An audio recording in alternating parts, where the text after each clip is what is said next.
The first time Luca Bellondi touched Hannah Miller, he did not touch her at all. He only offered his hand. And somehow, that was more dangerous than any gun in the room. The ballroom of the Harborstone Hotel glittered like a palace built to hide sins.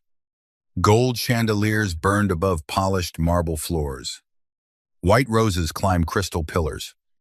A string quartet waited beside the stage, their bows lowered, their eyes frozen on the bride standing alone in the center of her own wedding reception. Hannah Miller's veil had slipped from her carefully pinned hair.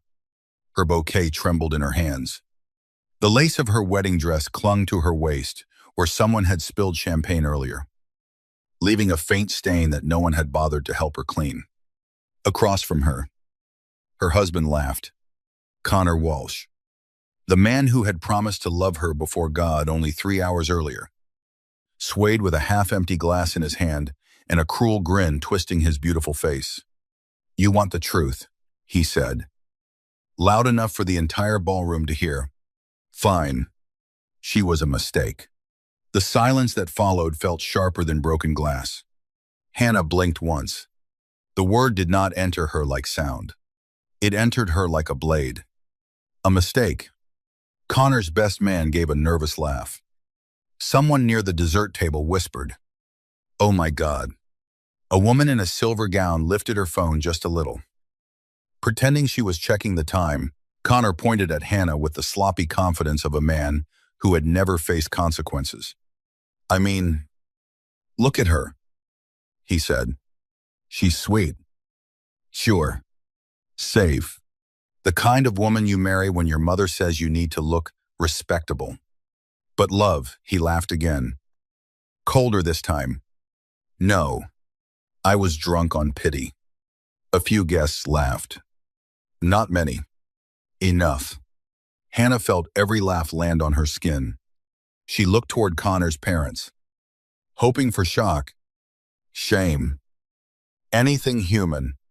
His mother, Vivienne Walsh, stood near the head table with her diamonds flashing at her throat.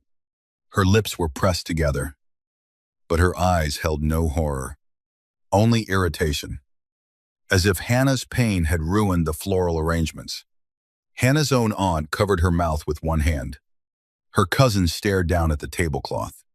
No one moved. No one protected her. No one even said her name. Hannah's throat tightened until breathing felt like swallowing wire.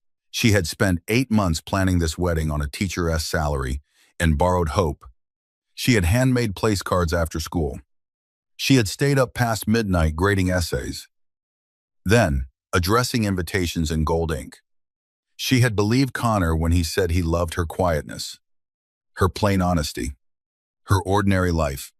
Now he stood in front of 200 people and told them she was a costume he regretted wearing. She turned, ready to run. Then a chair moved. The sound was soft, but the ballroom heard it. At the far end of the room, seated alone at a table no one had dared to approach, Luca Bellondi stood. He did not rise quickly. He did not look surprised. He moved with the unhurried calm of a man whose patience was more frightening than anger. Every whisper died. Even Connor's drunken smile faltered. Luca Bellondi was not supposed to be the center of the wedding. He had been invited because Connor's father did business with Bellondi Imports, a luxury shipping company everyone in Rhode Island knew was only the visible tip of a much darker kingdom. People said Luca controlled ports from Boston to New York. They said men who betrayed him vanished into fog before sunrise. They said he could ruin a judge with one phone call, buy a politician with one dinner, and end a bloodline without raising his voice. Hannah knew only what her students' parents whispered when they thought she could not hear. Mafia. Dangerous. Do not star. Do not offend. Luca wore a black suit with no tie, his dark shirt open at the throat. Tattoos climbed from beneath one cuff when he adjusted his jacket. His face was carved in cold lines, beautiful in the way storms were beautiful from a distance. His eyes were not black, but they were dark enough to make the gold ballroom seem dim. He walked toward Hannah. No one blocked him. Connor straightened. Trying to recover the arrogance alcohol had loosened. Belandi, he said with a laugh that shook at the edges. Relax. It's a family joke. Luca did not look at him. He stopped in front of Hannah. For one breath, she could not move. The whole room vanished around him until all she saw was the measured rise of his chest, the calm precision of his hands, the shadow of a scar cutting faintly through his left eyebrow. He looked at her like she was not a spectacle, not a joke, not a mistake, like she was a person standing at the edge of collapse. And everyone else in the room should be ashamed for watching. His voice was low when he spoke. Mrs. Walsh. The name hurt. Hannah flinched. Something changed in his eyes. Not softness. Not yet. Something more dangerous. Recognition of pain. He lowered his hand between them. May I have the first dance? A gasp moved through the ballroom. Connor's face reddened. What the hell did you just say? Luca's hand remained steady. The band stopped too early. He said. The bride never got her dance. Hannah stared at his palm. Large. Scarred across the knuckles. A hand that had probably signed death warrants, held weapons, and closed around throats. A hand offered to her like a choice. She should have been afraid. She was afraid. But behind her, Connor laughed again under his breath. Go ahead. Hannah, dance with the gangster. At least someone feels sorry for you. Luca's gaze finally shifted, only slightly. But Connor stopped smiling. The temperature of the room seemed to drop. Careful, Luca said. One word. Connor swallowed. Hannah looked at Luca's hand again.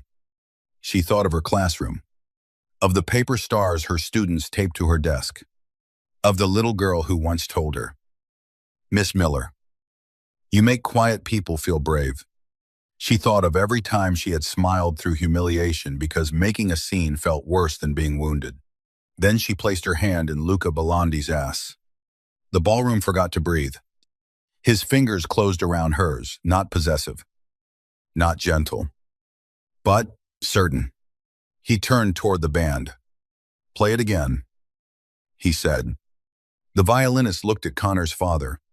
Connor's father looked at Luca. Luca did not repeat himself. The music began. The same first dance song Hannah had chosen months ago filled the ballroom again. But this time it sounded haunted. The melody rose beneath the chandeliers as Luca guided her to the center of the floor. Hannah's legs trembled. He noticed. Of course he noticed. His hand settled at her waist, barely touching the lace. Breathe, he murmured. She hated that he saw her falling apart. She hated more that he was the only one who cared. I don't know how to do this, she whispered. You already doing it. They all watching. Let them. His palm was warm through the thin fabric of her dress. His movements were controlled, slow enough for her to follow. Around them, the guests stood frozen with champagne flutes in hand. Connor looked ready to explode. Vivian Walsh's face had gone pale with fury. Hannah tried not to cry harder. Luca saw that too. You owe this room nothing, he said. I owe myself not to break. His eyes held hers. Breaking is not weakness. Staying broken for people like him is... She looked away before the words could undo her completely. They danced beneath a ceiling of gold, while her husband stood drunk and humiliated by his own cruelty. Luca did not pull her close in a lover's embrace. He did not turn the moment into a performance of seduction. He gave her something far more intimate. Dignity. When the song ended, no one clapped. Luca lifted her hand slightly, bowed his head over it, and released her before the room could decide what story it wanted to tell. But Hannah's fingers still burned where he had held them. Connor stumbled forward. Enough. She's my wife. Luca looked at Hannah. Not Connor. Is that true? The question struck her harder than Connor's insult. Is that true? Not legally, not publicly, deeply. Hannah's mouth parted, but no answer came. Connor grabbed her wrist. The movement was fast, ugly, and familiar enough to make Hannah freeze. Luca's entire body changed. Not dramatically, no shouting, no sudden violence. Just a stillness so complete it made the room feel like it had stepped onto the edge of a rooftop. Remove your hand, Luca said. Connor sneered. Or what? One of Luca's men appeared from nowhere. A tall figure in black near the ballroom doors. Then another near the windows. Then another by the bar. Hannah had not even noticed them before. Connor did. His fingers loosened. Hannah pulled her wrist free. Luca stepped closer, his voice low enough that only the nearest tables heard. You humiliated her once. You touched her once. There will not be a third lesson. Connor's father rushed forward, sweating through his tuxedo. Luca, please, my son is drunk. This is a private matter. No, Luca said. You made it public when you let him bleed her in front of witnesses. Vivian Walsh's diamonds shook as she lifted her chin. This girl is our family concern now. Luca's eyes slid toward her. Then, your family should learn concern. Hannah felt the room tilt around her. She had been alone 5 minutes ago. Now the most dangerous man in New England was speaking like her pain had weight, and she did not understand why. Before anyone could answer, the ballroom doors burst open. A young woman in a red cocktail dress stumbled inside, her makeup streaked. One hand pressed over her stomach. She was pregnant, very pregnant. Connor turned white. The woman pointed at him. You said you would tell her after the wedding, she cried. You said once you had the property, you would leave her. The room erupted. Hannah stopped breathing. Property. Connor lunged toward the woman. Shut up. Marissa. Luca caught the name. So did everyone else. Hannah looked from Connor to the pregnant woman, and something inside her cracked so cleanly it almost made no sound. You were having a child, she whispered. Connor did not answer. That was answer enough. The woman sobbed. He told me she was just a signature. He told me the marriage only had to last until midnight. Midnight. Hannah looked at the huge antique clock above the ballroom doors. Eneist, sedemneist. 43 minutes. Luca's expression sharpened.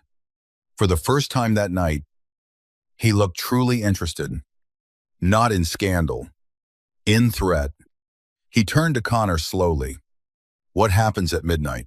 Connor's father moved first. Not toward Hannah, toward the side exit. Luca snapped his fingers. His men closed in. The music had stopped again. Somewhere in the chaos, a glass fell and shattered.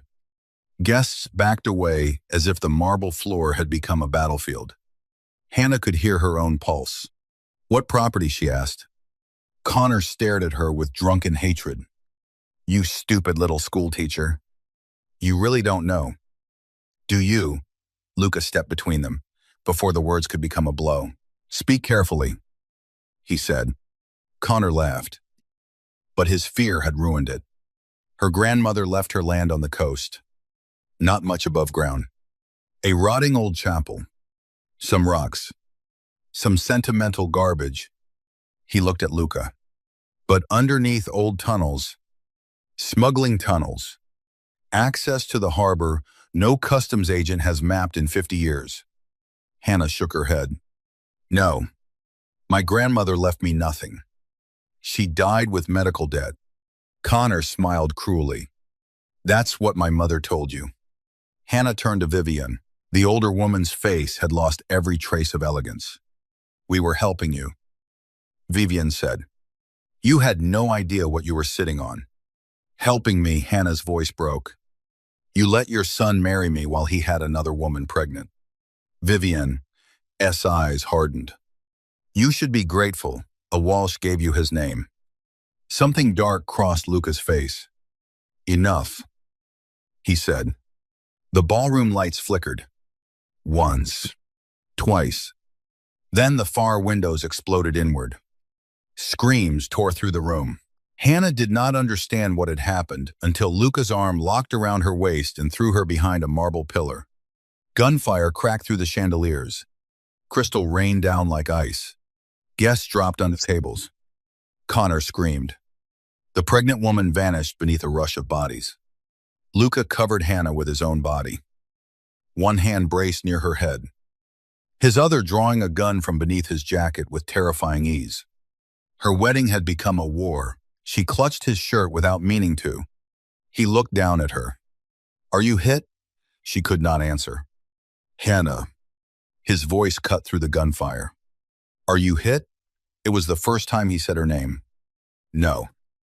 She gasped. His eyes moved over her face, her shoulders, her dress, checking, calculating, protecting before he could think better of it. Then he looked over the pillar and fired twice. The sound made Hannah flinch. He shifted to shield her more fully. Keep your head down. Connor. Connor sold you. My aunt, my students, parents. There are people. My men are moving civilians out. How do you know? His jaw tightened. Because I planned for a betrayal tonight. The words landed cold. Hannah stared at him. You knew something would happen. I knew the Walshes were speaking to my enemies. His eyes met hers. I did not know they had put you in the center of it. Another burst of gunfire struck the pillar. Marble dust sprayed across Hannah's veil. Luca's hand came to the back of her head, pressing her down. His body caged hers, solid and warm and lethal. Across the ballroom, black-clad attackers moved through smoke, their faces hidden. Luca's men returned fire from the balcony and doors. The chandeliers swung overhead, glittering through dust. Hannah saw Connor crawling toward the head table. Not toward her, toward a black leather folder his father had dropped. Luca saw it too. His expression hardened. He is not drunk, he said quietly. He is desperate. Before Hannah could ask what he meant, Connor snatched the folder and ran toward the service corridor. Luca grabbed Hannah's hand. We move now. I can run in this dress. His gaze dropped to the long train tangled around her legs. He knelt without hesitation, pulled a knife from his ankle, and sliced through thousands of dollars of lace. Hannah stared down at him. The most feared man in the room was on one knee at her feet, cutting away the part of her dress that had become a trap. He looked up. Forgive me. For the dress, for what comes next. Then he stood, wrapped his arm around her, and led her through smoke, screams, and shattered roses. By the time they reached the service corridor, Hannah's wedding shoes were slick with champagne and glass dust. Luca moved like he knew every exit, every blind corner.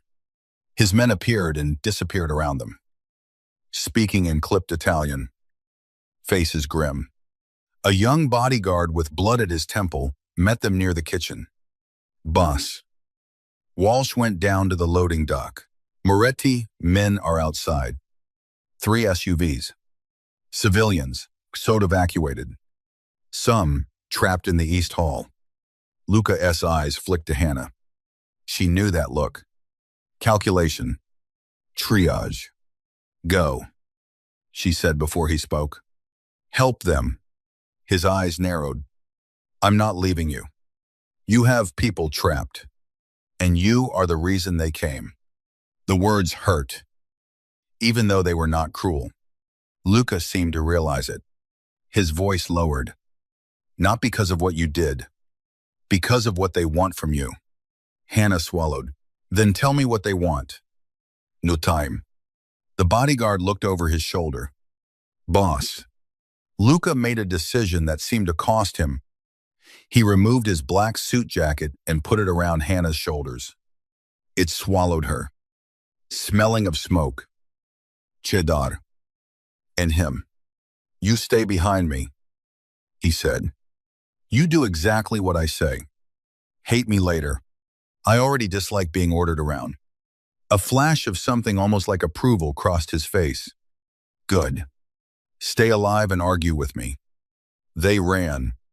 Outside. The loading dock was washed in rain. Black SUVs boxed in the alley. Headlights cutting through mist. Men shouted. A gunshot cracked from somewhere near the dumpsters. Luca pushed Hannah behind a stack of crates as bullets sparked off metal. Connor stood near one of the SUVs, soaked and shaking. The leather folder clutched to his chest. Beside him was a man Hannah had never seen before, older. Silver-haired, dressed in a pale gray suit untouched by rain. Luca went still. Raphael Moretti, he said. The name meant nothing to Hannah, but it clearly meant death to everyone else. Raphael smiled across the rain. Luca Belandi, still ruining ceremonies.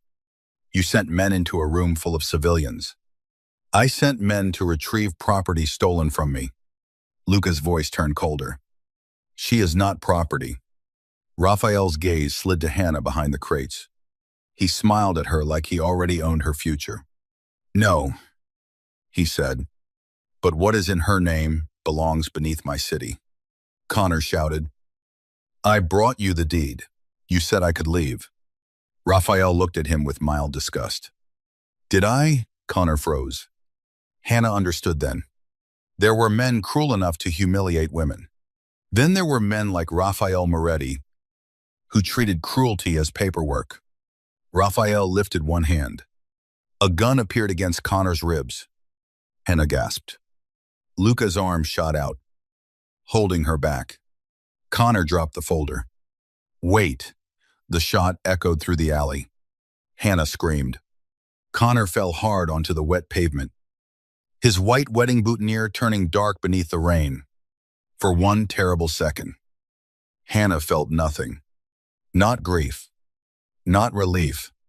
Only the sickening collapse of a life she had almost trusted. Raphael's man picked up the folder. Luca raised his gun. Raphael raised his own. The alley became a held breath. Then sirens wailed in the distance. Raphael smiled.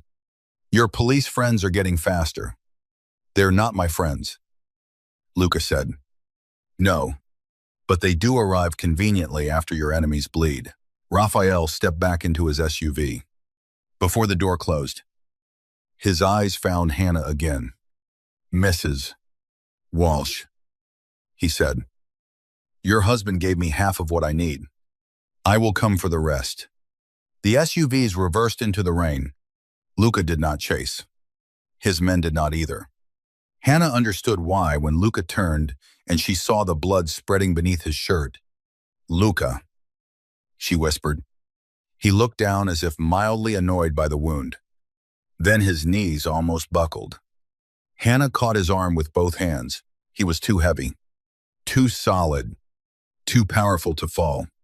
But for 1 second, he leaned into her. Just 1 second. His men rushed toward him. He pushed them away. Get her into the car. I can walk. Hannah snapped. Luca looked at her. Rain running down his face. Blood darkening his side. Not tonight. Before she could protest, he lifted her into his arms. Hannah's breath caught. The alley blurred the shattered wedding. The dead groom. The rain. The sirens. The blood. Luca carried her through it all, as if her weight meant nothing. As if his own wound meant less. His jaw was tight with pain, but his grip did not loosen. Inside the SUV, she clutched his jacket around her shoulders while his men drove into the storm. Behind them, the Harborstone Hotel shrank into flashing lights and broken glass. Hannah looked at Luca beside her. His head rested against the seat, eyes half closed. One hand pressed to his bleeding side. You need a hospital, she said. No hospitals. You were shot. I've been shot before. That is not a medical plan. His eyes opened slowly. even wounded. He looked dangerous. Urea teacher, and bleeding on Italian leather. One corner of his mouth almost moved. Almost. Then his face tightened, and Hannah's anger cracked beneath fear.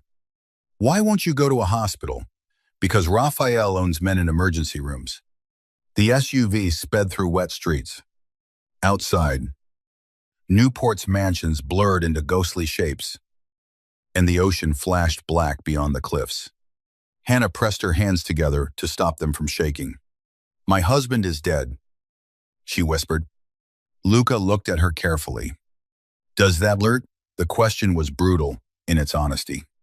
Hannah closed her eyes. I don't know what it does. That is allowed. He betrayed me, used me, had a pregnant girlfriend, sold me to your enemy. Her voice broke, and I still remember him asking me to marry him in my classroom with construction paper hearts on the wall. Luca said nothing. That silence was kinder than comfort. The SUV turned through iron gates and climbed a private road toward a mansion perched above the stormy coast. The house looked less like a home than a fortress wearing candlelight. Stone walls, tall windows, security lights hidden among cypress trees, men with earpieces at every entrance. This is your house, Hannah asked. One of them. Of course. The SUV stopped beneath a covered entrance. Luca tried to step out alone and nearly collapsed. Hannah was out before his men could stop her. Don't be stupid, she said, sliding under his arm. His bodyguard stared at her, like no one had spoken to Luca that way and survived. Luca, pale with pain, looked down at her. You call saving your life stupid, I call pretending you're not losing blood stupid. His gaze lingered on her face. Then, against all reason, he let her help him inside. The mansion smelled of rain, polished wood, and expensive secrets.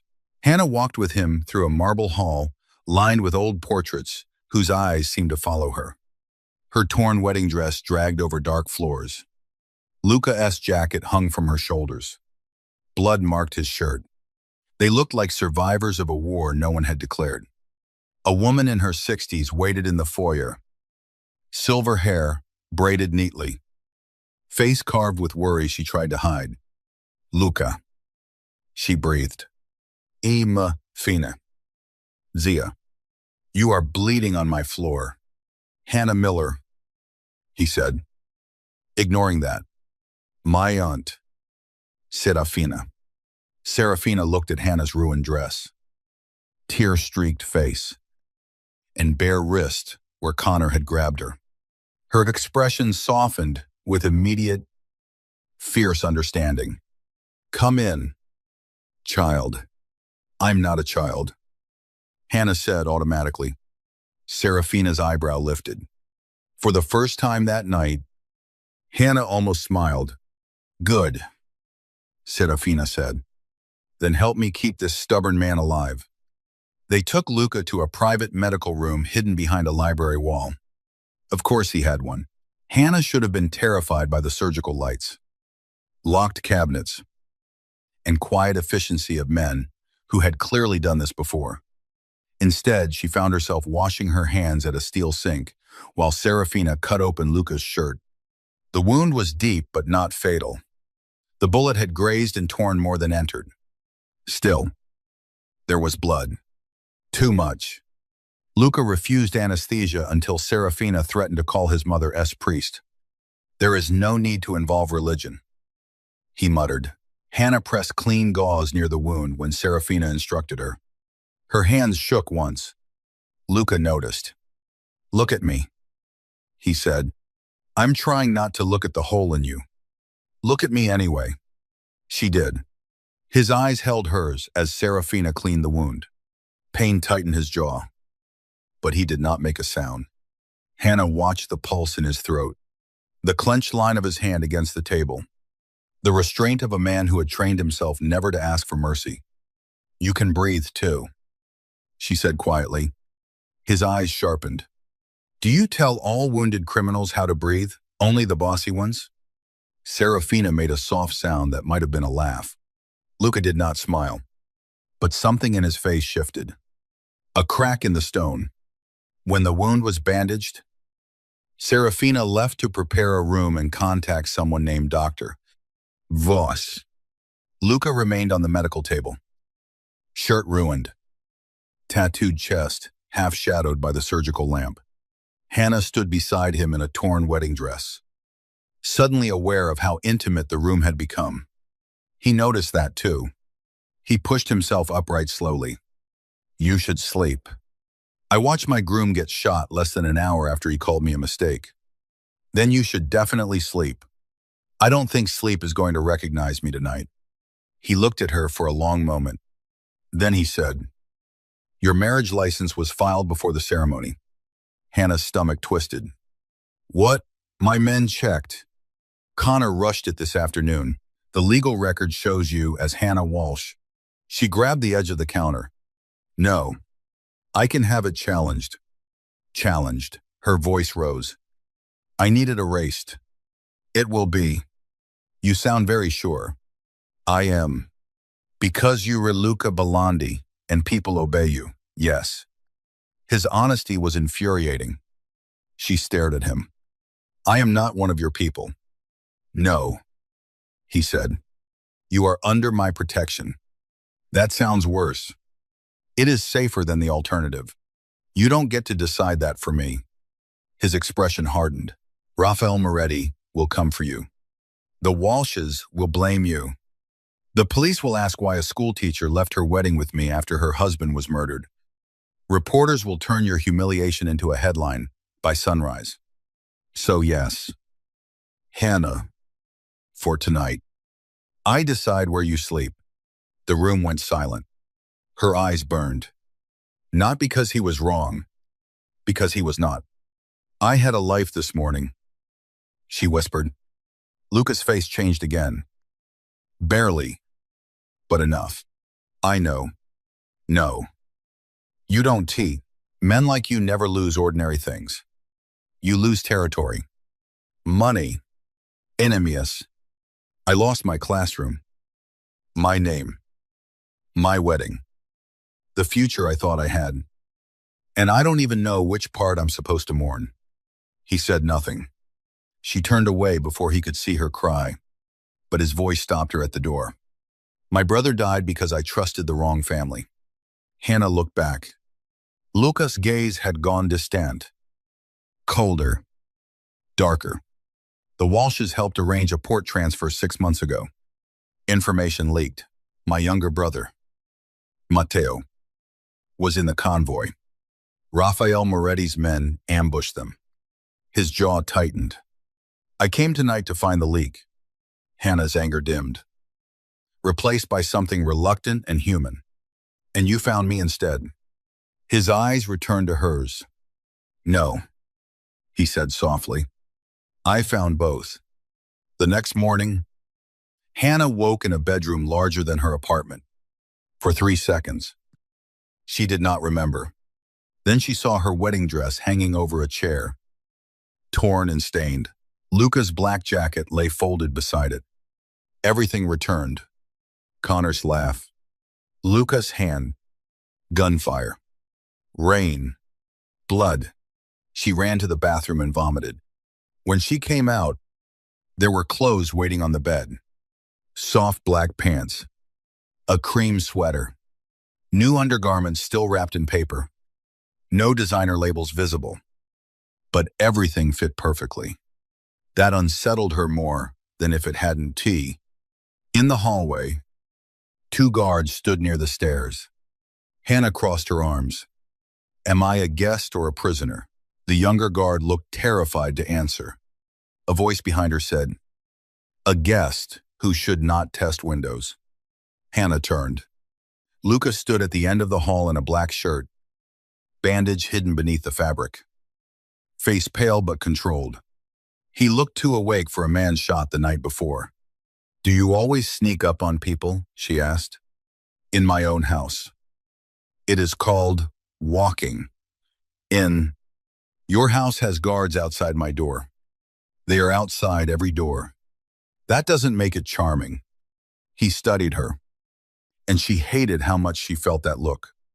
Not hungry. Not yet. Worse. Interested. I have coffee, he said. I have questions. Coffee first. I'm not easily bribed. It's good coffee. She followed him because she was angry, exhausted, and he was right. It was good coffee. The breakfast room overlooked the gray ocean. Rain streaked the windows. Black SUVs lined the drive below like sleeping beasts. Serafina served Hannah eggs, toast, fruit, and a stern look that made refusal impossible. Luca drank espresso and answered phone calls in Italian, each one clipped and deadly. Hannah listened for familiar words. Raphael, Walsh, Deed, girl. She did not like being the girl. When Luca ended the call, Hannah set down her cup. I want to go home. No. The word was calm. It still struck like a door locking. Her eyes flashed. Try again. Your apartment was searched at dawn. Hannah went cold. What my men arrived before Moretti's people finished. Your building manager is alive. Your neighbor's dog is unharmed. Your front door is not. She gripped the edge of the table. They went to my home. They went to find documents your grandmother may have hidden. I don't have documents. You may have them without knowing. My grandmother left me recipes, old books, and a wooden music box that doesn't open. Luca went still. Hannah noticed immediately. What? Where is it? In my apartment. His chair scraped back. The next hour unfolded like a nightmare with seatbelts. They drove to Providence in a convoy of 3 black SUVs. Hannah sat beside Luca in the back seat. City streets passing in wet streaks beyond tinted glass. He spoke little. She spoke less. Her apartment building looked painfully ordinary after his mansion. Brick walls, crooked mailboxes, a hallway that smelled of lemon cleaner and old radiators. Her door hung broken. Inside, her life had been turned inside out. Books ripped from shelves, drawers emptied, sofa cushions slashed, her classroom tote overturned. Children's drawings scattered across the floor like little wounded birds. Hannah knelt and picked one up. A crayon sun, a stick figure with curly hair. Miss Miller is nice. Her vision blurred. Luca stood behind her. Silent. Daunt. She said, I didn't speak. You were about to say something practical. Don't. He closed his mouth. Good. She found the music box beneath a loose floorboard in her bedroom closet. Her grandmother had given it to her before she died, saying only, when the world gets too loud, remember there is always a song underneath. Hannah had never gotten it open. Luca took it carefully, turning it over in his hands.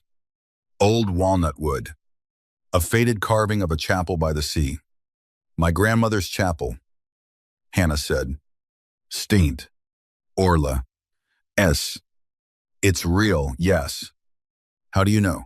Because my brother died near it. And,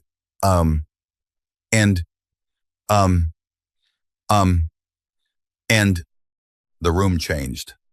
Hannah looked at him. Luca did not look away. Before either could speak, the apartment window shattered. Luca grabbed Hannah and pulled her down behind the bed as bullets tore through the wall. She heard guards shouting in the hallway. Glass rained over her grandmother's quilt. Luca covered her with his body again. It should not have felt familiar. It did. His mouth was close to her ear. Stay low. I am beginning to hate that sentence. Stay alive and hate it later. He fired toward the window without lifting fully. A man screamed outside. The gunfire stopped for half a breath, then resumed from the hallway. Hannah clutched the music box against her chest. Luca looked at it. Do not drop that. I wasn't planning to. He dragged her toward the closet. Fire escape. I thought you said not to test windows. This one has my permission. They climbed down into rain and brick shadows. Luca moved, despite his wound. Jaw tight, one hand gripping Hannah's wrist. A black SUV screeched into the alley just as two men rounded the corner. Luca pushed Hannah behind him. One attacker lifted his gun. Hannah did not think. She threw the music box at his face. The man cursed, stumbled, and missed. Luca shot the second man, then turned to stare at her. What she snapped. Breathless. You threw the evidence. You said don't drop it? I threw it accurately. For one stunned second. He looked almost amused. Then the SUV door opened, and his men pulled them inside. The music box, miraculously, was retrieved. Back at the mansion, Luca opened it with tools from a locked study while Hannah paced behind him. It did not contain jewels. It contained a small brass key, a folded hand-drawn map, and a strip of old film, negative sealed in wax paper. Luca held the film to the light. His face went empty. Hannah knew immediately it was the kind of emptiness that came before violence. What is it? He placed the film on a backlit scanner. An image appeared on the computer screen. A younger Luca stood beside another man with the same eyes and easier smile, his brother. Hannah guessed. They were outside the chapel carved on the music box. Behind them, partially visible near a black car, stood Connor's father and Raphael Moretti. The date printed on the image was 7 months before Luca's brother died. Luca stared at it. Your grandmother knew, Hannah said softly. She must have seen them meeting. She was a church volunteer. She used to restore old records there. Luca picked up the brass key. The tunnels beneath street. Orla S. connect to the harbor. During Prohibition, families used them to move liquor. In the 80s, goons. Now Raphael wants them for something worse. What people? Luca said. Hannah's stomach turned. He continued. Voice cold. Witnesses. Debtors. Women who disappear from clubs and never make the news because someone signs a form saying they left the country. Hannah covered her mouth. The room seemed too beautiful to hold such ugliness. Leather books. Rain on glass. A fire burning low. And there, on the desk, her grandmother's map pointed toward hell. That can be why Connor married me. It is exactly why. Luca looked at her. The land can only transfer through your consent or spousal claim. If you died after midnight, as his legal wife, Connor inherited control long enough to sell access. Hannah sat down hard. If I died. Luca's silence confirmed it. He wasn't going to divorce me. She whispered. He was going to bury me. Something in Luca's face turned lethal. Yes. Hannah should have cried. Instead, a strange calm entered her. Her grandmother had known danger and hidden proof in a music box. Connor had smiled in her classroom while planning her death. Raphael Moretti had looked at her like she was a locked gate he intended to break. And Luca Bellondi, wounded and furious, watched her as if waiting to see whether she would shatter. She did not give him the satisfaction. What do we do? He tilted his head. It's my land. My grandmother's proof. My almost murder. You are not coming near this. Hannah stood. I am already in it. My world kills people like you. Your world tried. It missed. His eyes darkened. That is not courage. That is shock. No. Shock was last night. This is anger. For a long moment, they faced each other across the desk. Then Luca stepped closer. Not touching. Almost. Close enough for Hannah to see the pulse beating at his throat. You have no idea what men like Raphael do to women who defy them.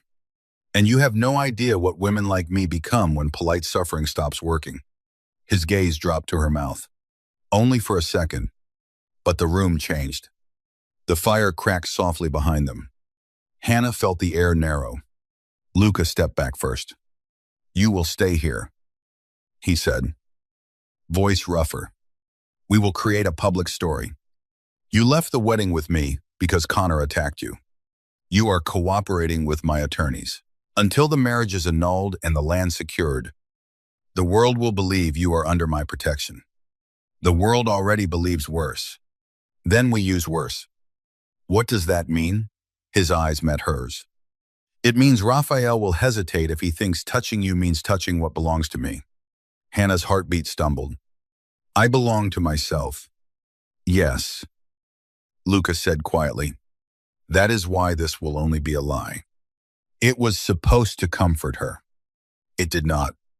By noon, every gossip site in New England had a photo of Luca Bellondi dancing with Hannah in her torn wedding dress. By evening, the headline had become a public scandal. Mafia Boss steals bride after Groom-esque drunken meltdown. Wedding night, murder rocks. Walsh family. Who is Hannah Miller? She watched strangers dissect her humiliation on a tablet in Luca's library. Some called her lucky. Some called her a gold digger. Some said Connor had obviously been joking.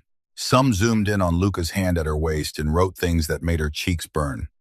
Luca entered and took the tablet without asking. "Hey, no poison before dinner. It's my life they're poisoning. And they are not invited to help you digest." She hated that line. She also almost smiled. Almost. The fake relationship began the next morning. Not with romance. With a press conference. Luca's attorney staged it outside the courthouse. Hannah wore a navy dress Serafina had chosen, and a coat Luca had not approved because it made her look too exposed. He said this with complete seriousness, while Hannah stared at the coat's high collar and long sleeves. "You are impossible," she said. "I am alive." Not the same thing. Outside the courthouse, reporters screamed questions. Cameras flashed. Hannah's stomach twisted when they shouted Connor's name. "Did you know your husband had a pregnant mistress? Were you having an affair with Luca Bellondi? Did you profit from Connor Walsh's death?" Luca walked beside her, one hand hovering at the small of her back without touching. She felt the heat of it anyway. A reporter shoved close. "Miss Miller, did you leave your reception willingly with Mr. Problems?" Bellondi Luca's face turned cold. Hannah stepped forward before he could answer. "Yes," she said, clearly. "I left with the only man in that room who treated me like I mattered." The crowd went silent for half a heartbeat. Luca looked at her. His expression did not change, but his eyes did. The clip went viral within an hour. That night, Raphael sent white roses to the mansion. The card read, "Brides should not dance with wolves." Hannah found Luca in the garage, standing beside a black car while his men prepared weapons. She held up the card. "Do you get dramatic flowers often?" His gaze hardened. "You should not have seen that." "I can read. Teachers are dangerous that way." "Hannah, don't use that voice." "What voice?" "The one that says, you are about to lock me in a tower and call it strategy." His men suddenly found the floor fascinating. Luca stepped closer. Slowly enough that she could retreat. She did not. "Raphael is baiting me. By threatening me." "Yes. And you're going to do something stupid." "Effective. Violent. Those are often related." She hated him a little for being calm. She hated him more for how fear moved beneath her anger. "If you go after him tonight, you'll be reacting emotionally." His eyes narrowed. "Do not confuse concern for weakness." "I'm not. I'm saying concern makes smart men reckless." He looked at her for a long time. "Who taught you to speak to dangerous men like this?" "Fourth graders." For the first time, Luca Bellondi smiled. It was small, brief, almost unwilling. But Hannah saw it. So did everyone in the garage. The men looked away faster. That smile changed something she wished it had not. Because for 1 second, she did not see a mafia boss. She saw a man who had forgotten how to be anything else. The weeks that followed were built from danger and almost touches, almost truths, almost goodbyes that neither of them meant. Hannah stayed at the mansion while Luca's attorneys fought to annul the Walsh marriage and freeze the coastal property. She tried to return to her school, but the district placed her on leave for her safety and the comfort of families. The phrase nearly broke her. Luca found her that night in the greenhouse, crying beside orange trees under glass. He did not step inside at first. Hannah wiped her face. "Are you going to pretend you didn't see? No. Good. I'm tired of everyone pretending." He entered slowly. The greenhouse lights turned the rain silver overhead. "They will reinstate you. You can buy my classroom back. I can apply pressure." "Of course you can." He stopped beside her. That sounded like judgment. It was. "I protect what matters. Sometimes people need to matter without being controlled." The words struck him. She saw it. He looked away toward the rain. "My mother used to say that to my father." Hannah softened despite herself. "What happened to her? She left when I was 14. Took my little sister. My father called it betrayal. I called it survival." "You have a sister," his face closed. "Not anymore." Hannah understood not to ask. But he surprised her. Raphael found her 2 years later. She was 16. His voice went emotionless. "My father refused to negotiate. Said weakness invites wolves. By the time I took over, she was gone." Hannah's chest tightened. "Luca. That is why I control exits. Doors. Windows. Cars. Doctors. That is why I do not let enemies make second attempts."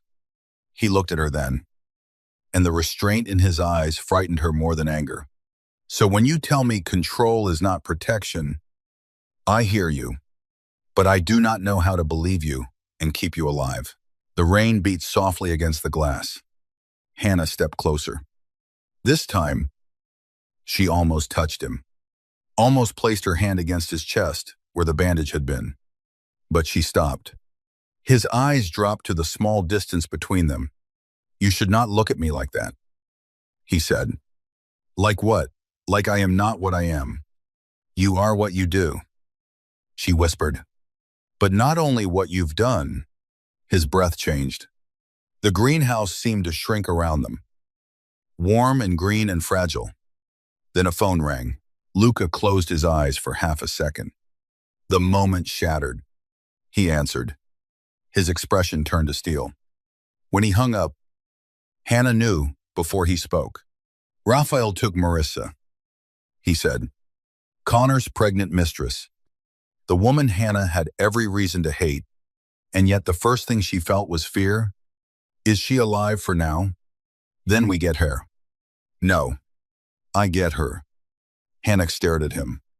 "She's carrying a child. She betrayed you too. She was lied to. She walked into your wedding. She walked in crying." Luca's jaw tightened. Hannah stepped closer. "You said Raphael uses people. Don't let him turn her in debate because you think she doesn't deserve saving." His eyes burned into hers. "You are asking me to risk men for the woman who helped destroy your wedding. I'm asking you not to become Raphael with better manners." The words hit hard. For a moment, she thought he would lash out. Instead, Luca looked at her with something like surrender, though it was too dark to be soft. "You make mercy sound like a weapon." "It is." "Then you come with me." Hannah blinked. "What?" You know her face. "She may trust you before she trusts me." "That sounds like a terrible idea." "It is." He reached for his phone. "But it is yours." The rescue happened at an abandoned church outside Fall River. Its windows boarded, its steeple broken against a moonless sky. Stained. Orla, S. Hannah felt her grandmother's music box key heavy in her coat pocket as Luca's convoy approached without headlights. Fog moved low across the grass. The ocean sounded somewhere beyond the cliffs, dark and restless. Luca gave her a bulletproof vest. She stared at it. This is not in my teacher handbook. It should be. American education is underfunded, but not that underfunded. Again, that brief flicker near his mouth. Then he adjusted the vest straps himself, fingers brushing near her ribs with careful restraint. Hannah held still. His face was close enough for her to see the tiny scar at his jaw, the shadow beneath his eyes. If something happens, he said, you run to Nico. Not to me. Nico is the one with the scar. Nico is the one who follows orders. Unlike me. Exactly. His hands paused at the last strap. For 1 second. His thumb rested against the fabric near her heart. Almost nothing. Enough. Luca. She whispered. His eyes lifted. There was hunger there now. But not the easy kind. Not lust alone. Fear. He was afraid of wanting her. That made 2 of them. Then gunfire erupted inside the church. Luca pushed her behind a stone wall. The rescue became chaos. Men moved through fog like shadows. Luca's people breached the side entrance while Raphael's guards fired from broken windows. Hannah stayed low. Following Nico through a narrow cemetery path, she could hear Marissa screaming inside. A child's life beat somewhere in that scream. Hannah, run. Faster. Inside the church, candlelight flickered across cracked saints and graffiti. Marissa was tied to a chair near the altar, face bruised, belly straining beneath her dress. A man held a gun to her head. Raphael stood beside the ruined pulpit. Silver hair, perfect. Miss Miller, he called. You came. How sentimental. Luca entered from the opposite aisle. Gun raised. The entire church seemed to hold its breath between them. Let her go, Luca said. Raphael smiled. His gun shifted from Marissa to Hannah. Luca's expression changed. For the first time, Hannah saw his control fracture. Just a crack. Raphael saw it too. Oh, he said softly. That is unexpected. Hannah's blood went cold. Luca had been feared because nothing could be used against him. Now everyone in the church knew that was no longer true. Raphael's smile widened. The bride did what bullets could not. Look at me, Luca said to Raphael. But Raphael kept looking at Hannah. Do you know what he is? Miss Miller, not what he pretends when he dances with broken-hearted women. What he is. Yes, Hannah said. Her voice surprised her by not shaking. Raphael lifted an eyebrow. And yet you stand beside him. No. Hannah looked at Luca. I stand where I choose. Something fierce moved across Luca's face. Raphael hid. Choice is the lie, gentle people. Tell themselves before powerful people. Correct them. He nodded to his man. The gun pressed harder against Marissa's temple. Hannah moved before Luca could stop her. She stepped into the aisle and pulled the brass key from her pocket. You want the tunnels, she said. You need this.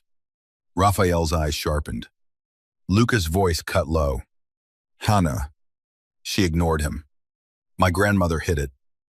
She said. Connor never found it. Your men didn't find it. The land means nothing without the old harbor lock. Raphael's gaze flickered to Luca. Then back. Bring it to me. No. Let Marissa go first. Raphael laughed softly. You negotiate like a schoolteacher. I am a schoolteacher. I know when a bully is scared, he won't get what he wants. The church went silent. Luca stared at her as if she had stepped off a cliff and expected the air to respect her. Raphael's face hardened. For one dangerous second. Hannah thought she had gone too far. Then a sound came from above. A bird fluttering in the rafters. No. A signal. Luca's men crashed through the upper windows. Everything exploded. Luca moved like violence given human shape.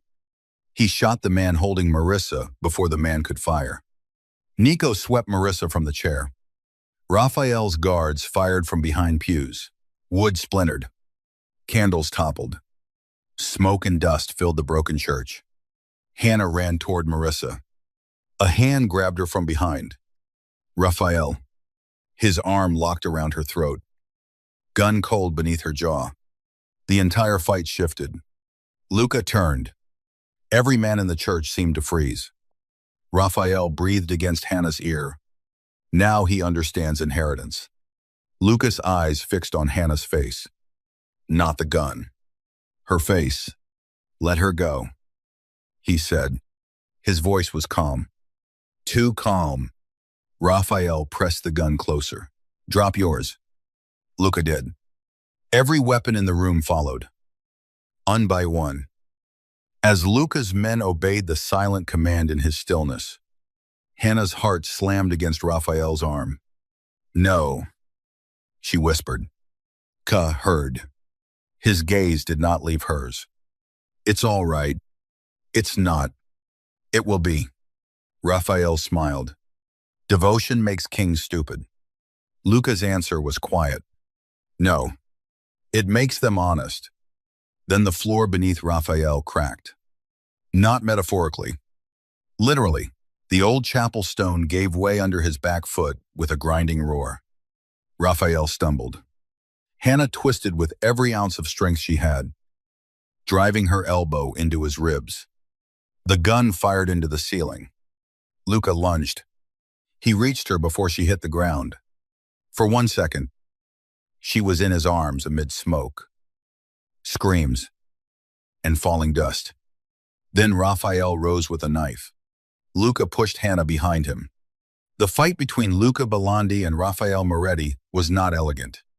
It was brutal, silent, personal. Raphael slashed Luca's arm. Luca drove him into a pew. Raphael struck his wounded side. Luca staggered but did not fall. Hannah watched, frozen. As two empires tried to end each other beneath the eyes of broken saints. Raphael reached for the fallen gun. Hannah saw it first. She grabbed a fallen candlestick and slammed it onto Raphael's wrist. He screamed. Luca looked at her. Raphael looked at her too. Hatred twisting his face. You little Luca ended the sentence with one punch that sent Raphael crashing against the altar steps. Nico and two men seized him. The church filled with sirens. This time, Luca did not run. Hannah stood shaking near the broken aisle, still holding the candlestick. Luca came to her slowly. Blood marked his sleeve. Dust streaked his face. His eyes were wild in a way she had never seen. He stopped inches away. Hannah, fine. You had a gun to your throat. I said I'm fine. You are lying. So are you? His breath shook once. Just once. Then he did the thing he had not allowed himself to do for weeks. He touched her face. His hand rose slowly, giving her every chance to pull away. His fingers brushed her cheek with such restraint it hurt more than desperation would have. Hannah closed her eyes. The church.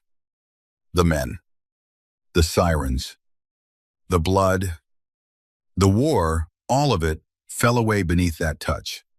I cannot do this, he whispered. She opened her eyes. His face was close, tormented and beautiful. Do what want you and keep you safe.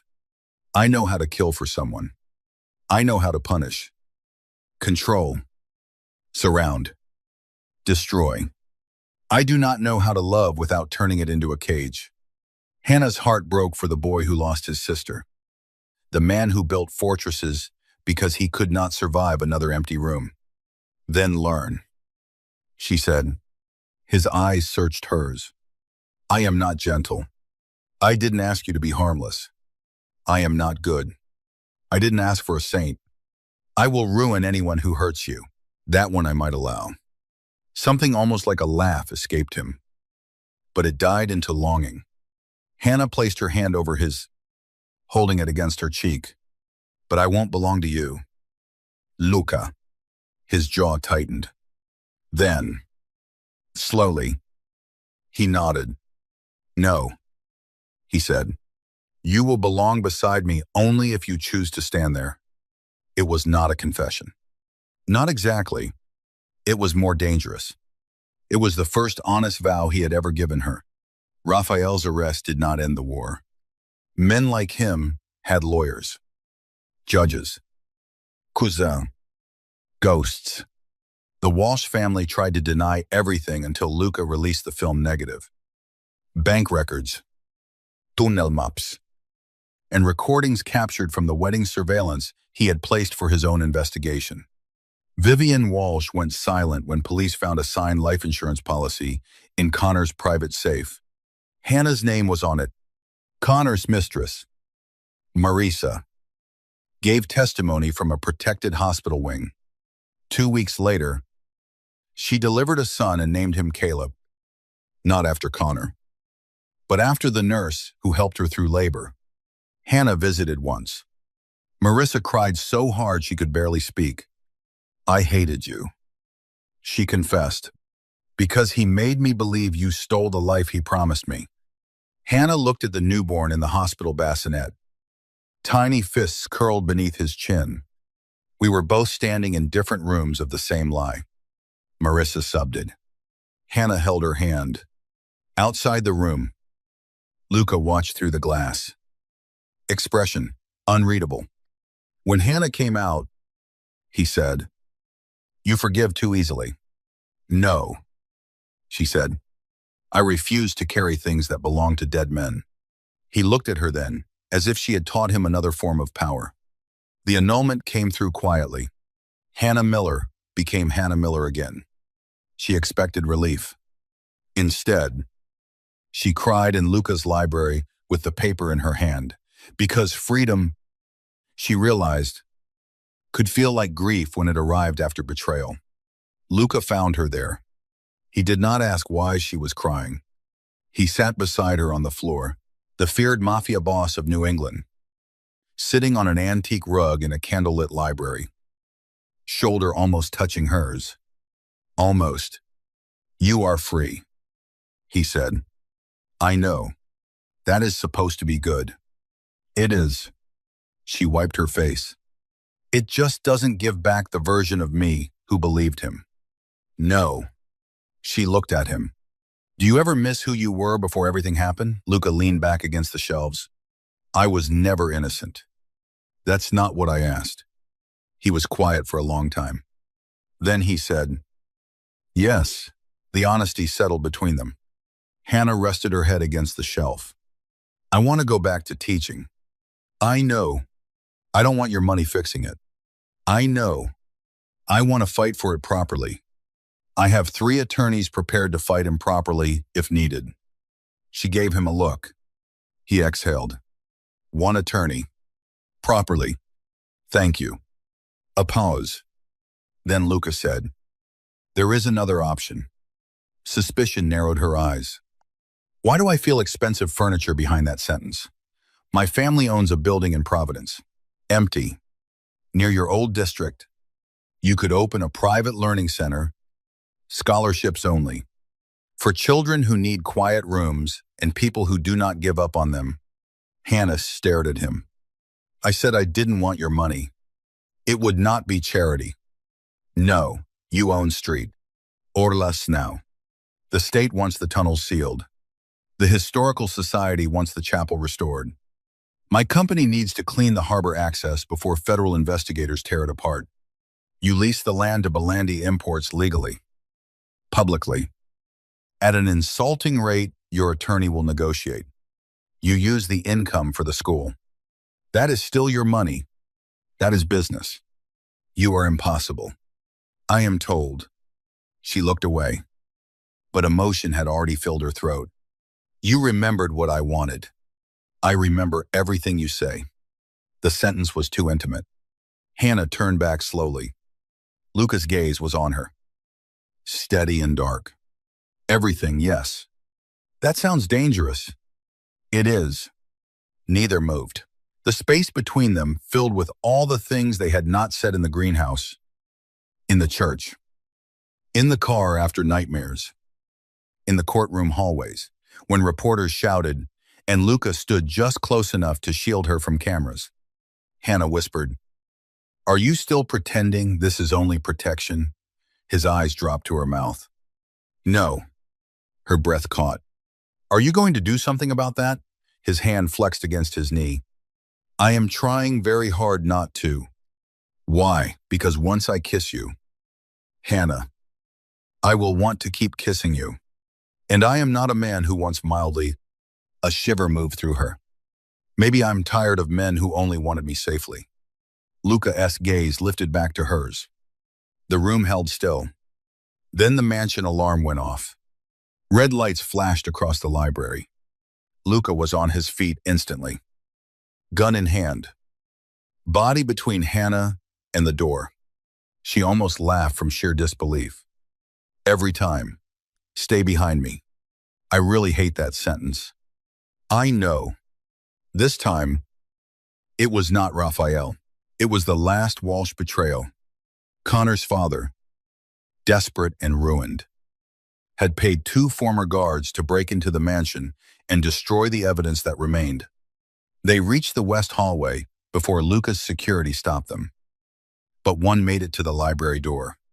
Hannah saw the gun before Luca turned fully. She shoved him. The shot hit the shelf behind them, exploding old books into dust. Luca's face changed into pure terror. Not anger, terror, because Hannah had moved toward danger for him. He disarmed the attacker in 3 seconds. Maybe less. By the time his men flooded in, the man was on the floor and Luca had him by the throat. Hannah had never seen Luca truly lose control. Now she did. "Luca," she said. He did not hear. The attacker clawed at his hand. "Luca." Still nothing. She stepped closer. Heart pounding. "Luca Bellandi." His eyes snapped to hers. She shook her head once. Slowly. Breath by breath. He released the man. Nico dragged the attacker away. The library smelled of gunpowder and torn paper. Luca turned on Hannah. "Never do that again." His voice shook. Hannah stared at him. "You were in the line of fire." "So were you?"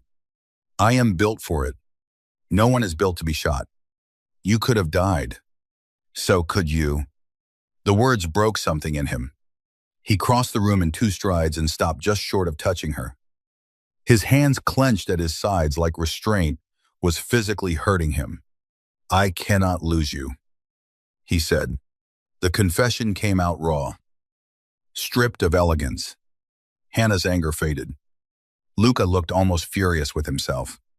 "I have known kings, killers, leers, saints with dirty hands, and monsters dressed as businessmen. I have buried blood. I have survived betrayal. I have made men kneel with 1 phone call." His voice lowered. "And then you stood in a ruined wedding dress and put your hand in mine. And now the thought of a world without you makes me stupid." Her eyes burned. "That sounds inconvenient." "It is catastrophic." A tear slipped down her cheek. He watched it like it wounded him. "Hannah," he whispered. This time, he did not stop himself. He touched her cheek. She rose onto her toes and kissed him first. For a heartbeat, he did not move. Then his restraint shattered. Luca's hand slid into her hair, his other arm circling her waist, pulling her close with a sound that was almost pain. The kiss was not gentle, but it was careful, hungry, but reverent. He kissed her like a man who had spent his life denying himself mercy and had suddenly been handed something holy he did not deserve. Hannah clung to him, not because she needed saving, but because she wanted to feel him choose her without an audience, without blood, without a ballroom watching. When he finally pulled back, his forehead rested against hers. "I should apologize," he said. "Don't you dare." His breath warmed her lips. "You are certain, for once in my life," she whispered. "Yes." 3 months later. Stained, Orless Chapel stood beneath a clear autumn sky.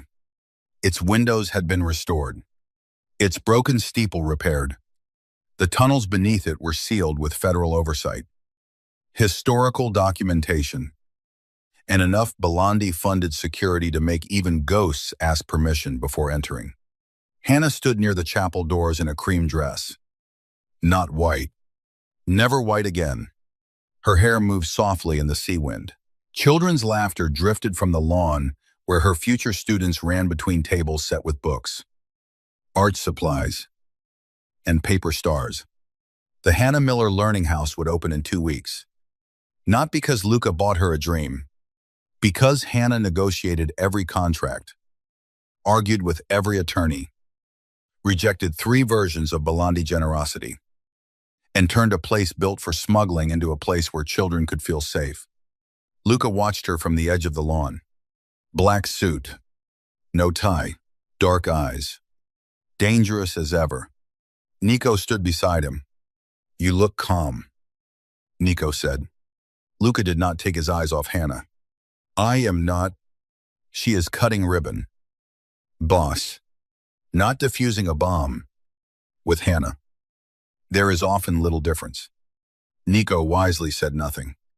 Hannah turned then and caught Luca watching. Even from a distance, she felt it.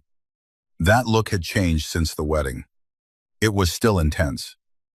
Still possessive in the way Luca breathed before he remembered not to cage her. But now there was something else inside it. Permission. He loved her like a locked door learning to become a doorway. The ceremony began at sunset. Reporters stood beyond the security line. But Hannah barely noticed them. Serafina cried quietly into a lace handkerchief.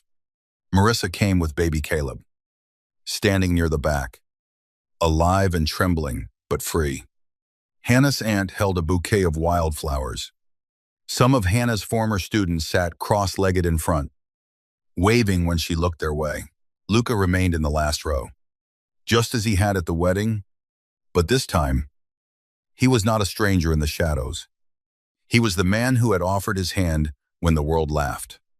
When Hannah finished her speech, the applause rose soft and warm beneath the sea wind. She cut the ribbon. Children cheered. The chapel bell rang for the first time in decades. Then music began. A violin. The same song from her wedding.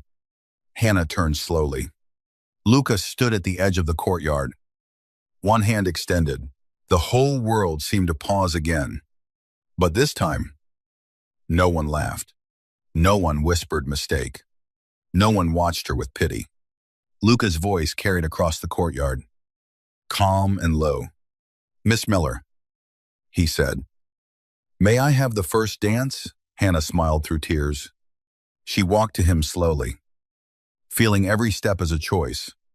When she reached him, she placed her hand in his. "You know," she said, "this is technically not the first dance." His fingers closed around hers. "It is the first one that matters." He drew her into the music beneath the restored chapel lights. The ocean burned gold behind them. Children clapped off rhythm. Serafina cried harder. Nico pretended not to. Luca's hand settled at Hannah's waist. No longer barely touching. No longer afraid of wanting. Still careful. Always careful with her. Hannah looked up at him. "Do you remember what Connor called me?" Luca's eyes darkened. "Yes. A mistake." His jaw tightened. "Do not say his name on this ground. I need to say something else." He waited. She took a breath, feeling the wind, the music, the life she had rebuilt from the ashes of humiliation. He was wrong. Luca stopped dancing. Just for a second. Then he bowed his head until his forehead nearly touched hers. He was the wrong man, Luca said. In the wrong room. Speaking to the wrong woman. Hannah's heart trembled. "And you?" His eyes held hers with the kind of devotion that still frightened her. but no longer made her want to run. I am the man who should have asked sooner. She smiled. Asked what Luca reached into his jacket. The courtyard went silent as if the entire world knew before Hannah did. He did not kneel. Not immediately. First, he opened his palm. Inside lay no diamond ring. It was a small brass key. Her grandmother's key. Restored. Polished. Hanging from a thin gold chain, Hannah's lips parted. This opened a tunnel, Luca said. Now it opens whatever life you choose next. His voice lowered. If you want me in that life, I will stand beside you, not in front of you unless there is danger. Not around you like a cage. Beside you. Then Luca Belandi, feared by judges, criminals, and kings of the harbor, knelt before Hannah Miller in front of everyone. A gasp moved through the crowd. His dark eyes never left hers. I love you, he said, catastrophically, inconveniently, completely. I will spend the rest of my life learning how to love you without turning fear into walls.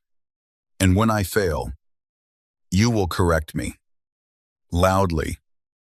Because you are very good at that. A tear slid down Hannah's cheek. He continued, voice rough, marry me someday. When you are ready, or do not marry me and still let me come home to you. Take my name or keep yours. Build your school. Argue with me in every room I own. Just choose me because you want me. Not because the world left you no other hand to hold. Hannah looked at him, kneeling before her. The dangerous man who had once saved her dignity with a dance, and then spent months learning that protection without freedom was only another form of control. She thought of the ballroom, the laughter, the word mistake. Then she thought of children running through sunlight, of a restored chapel, of a man who terrified the world but trembled when she stood too close to danger. She took the key from his palm. Yes, she whispered. Luca's eyes closed briefly, as if the word had gone through him like grace. But not tomorrow, she added. His eyes opened. A smile touched her mouth. I have a school to open, and you have several emotional control issues to work on. Serafina laughed out loud. Nico coughed into his hand. Luca stared at Hannah for one long second. Then he smiled. Not almost. Fully. It transformed his face so completely that Hannah's breath caught. As my future wife commands, he said. Future possible wife. Future inevitable wife. Luca, I am learning patience. Not miracles. She laughed then. Really laughed. And the sound moved through the courtyard like the final breaking of a curse. Luca stood and kissed her beneath the chapel lights. Not to claim her. Not to rescue her. To meet her where she had chosen to stand. The crowd applauded. The ocean wind lifted Hannah's hair. Somewhere beyond the cliffs, the sealed tunnels slept beneath stone, their darkness no longer hungry, and in the place where powerful men had once hidden crimes. A woman once called a mistake danced with the only man dangerous enough to protect her freedom and devoted enough to kneel before it. Years later, people would still talk about that first dance at the Harborstone Hotel. They would say Luca Belandi stole another man's bride. They would say Hannah Miller was lucky the Mafia Boss noticed her. They would get it wrong, because Luca had not stolen her, and Hannah had not been saved by luck. She had placed her hand in danger's palm while the world watched her break. And instead of breaking smaller, she had reason. The second dance, at C.